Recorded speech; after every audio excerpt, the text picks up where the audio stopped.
মাননীয় মহাসচিবকে আমরা ভালো আছেন।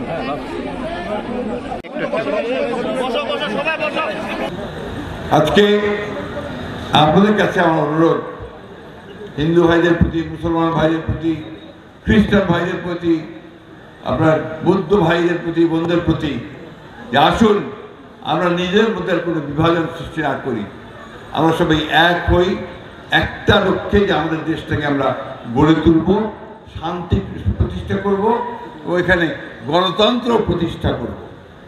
আমার ভোট আমি দিব, যাকে খুশি তাকে দেব। তোমাকে আমরা সনাতন ধর্মের লোকেরা হচ্ছে ওই একদিনের পাবলিক।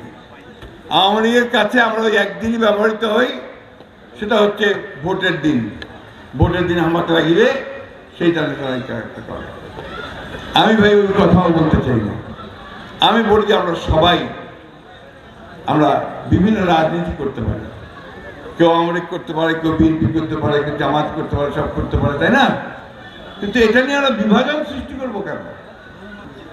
এই আওয়ামী লীগ সরকারের কারণে মামলা মোকদ্দমা দিয়ে জর্জরিত করেছে, আমাদের ছেলেপেলেদের জেলে দিয়েছে, অসংখ্য ছেলেপেলে আমাদের সব জেলে দিয়েছে মিথ্যা মামলায়, পালায় বেড়েছে কান্দর বাড়িতে। ওই অবস্থা আমরা আর চাই না। আমরা যেটা চাচ্ছি যে একটা নির্বাচন যারা হয় তাড়াতাড়ি, নির্বাচনটা হলে আমরা ভোট দিয়ে এনে একটা সরকার গঠন করতে পারি। যে সরকারটাই গঠন হোক ওটা তো আমাদের সরকার হবে, তাই না? জনগণের সরকার হবে। আমরা আমাদের সুখ দুঃখের কথাগুলো তাদেরকে বলতে পারবো, তারা আমাদেরকে সাহায্য করবে।